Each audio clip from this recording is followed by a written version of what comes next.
அது எனக்கு தமிழ் நல்லா பேச தெரிஞ்சதுனால சாதாரணமா railway college municipal higher secondary ஸ்கூல்ல படிச்சேங்க. ரொம்ப சாதாரணமான பள்ளி.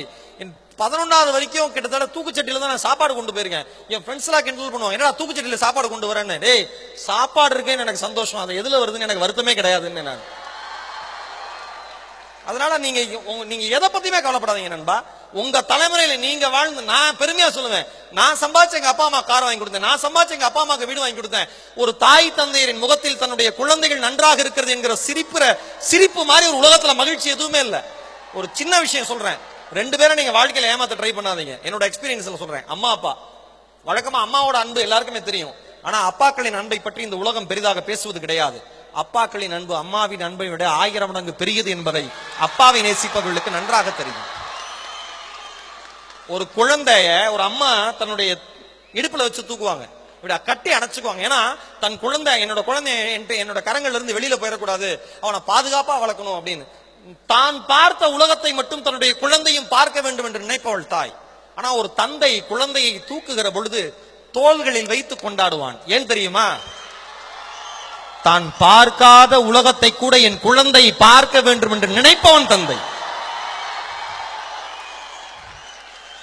அம்மா வாழ்க்கை முழுக்க நமக்காகவே தேஞ்சு தேஞ்சு தேஞ்சு தேஞ்சு காஞ்சு ஓஞ்சு போன ஒரு உடம்பு. தாய்க்கும் தந்தைக்கும் தயவு செய்து ஏமாத்தணும்னு நினைக்காதீங்க. அந்த 2 பேரையும் அவங்கள்ட்ட போய் சொல்லணும்னு நினைக்காதீங்க. இன்னொன்னு, ஆசிரியர்கள், தாய் தந்தை ஆசிரியர்களை மறந்த எந்த மாணவனும் வாழ்க்கையில சாதனையானதா மாறினதே இல்லை. நம்ம படிக்கிறப்ப நிறைய கிண்டல் பண்ணுவோம் நம்ம டீச்சர்ஸ், அவங்களுக்கு அதுவும் தெரியும். ஆனா அதை அவங்க என்ஜாய் பண்ணுவாங்க. அது ஒரு லிமிட் வரைக்கும் தான். அது நீங்க நல்லா அவங்க எல்லாருக்குமே தெரியும் நினைக்கிறேன். ஏன்னா ஆசிரியர்களை மதிச்சவர் தான் அப்துல் கலாம். அவர் ஜனாதிபதியா பதவியேற்ற அடுத்த நிமிஷம் யாருக்கு நன்றி சொல்ல விரும்புறீங்கன்னு கேட்டப்ப அவங்க அம்மா அப்பாக்கு சொல்லல, பெரியப்பாக்கு சொல்லல, பெரியம்மாக்கு சொல்லல, சகோதரிக்கு சொல்லல. யாருக்கு தெரியுமா சொன்னாரு? ஆரம்ப காலகட்டத்தில் என்னுடைய பள்ளி படிப்பு தடைப்பட்ட பொழுது என்னுடைய பள்ளி கல்வி கட்டணத்தை செலுத்தி என்னை அடுத்த நிலைக்கு உயர்த்தி விட்ட அப்பாதுரை சாலமன் என்கிற கிறித்துவ ஆசிரியரும் சிவசுப்பிரமணிய ஐயர் என்கிற இந்து ஆசிரியரும் இணைந்து தூக்கிவிட்ட இஸ்லாமிய குழந்தைதான் இந்த அப்துல் கலாமாக உங்கள் முன் இருக்கிறேன். அந்த 2 தெய்வங்களுக்கும் என் நன்றினார். ஆசிரியர்களை மறக்காதீங்க, பெற்றோர்களை ஏமாத்தாதீங்க. இன்னொன்னு, இந்த 4 வருஷம் படிக்கிறப்ப பின்னி பிணைவோம், ஃப்ரெண்ட்ஷிப்னு படிச்சு முடிச்சுட்டு அவன் வேலை வெட்டின்னு போறப்ப ஒன்னும் கான்டாக்டே இருக்காது.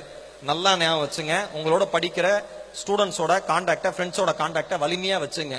ஏன்னா உங்களோட படிச்சவர் நாளைக்கு மிகப்பெரிய லெவல்ல இருக்கலாம், உங்களுக்கு சரியான பொசிஷன் வாழ்க்கையில கிடைக்காம இருக்கலாம்.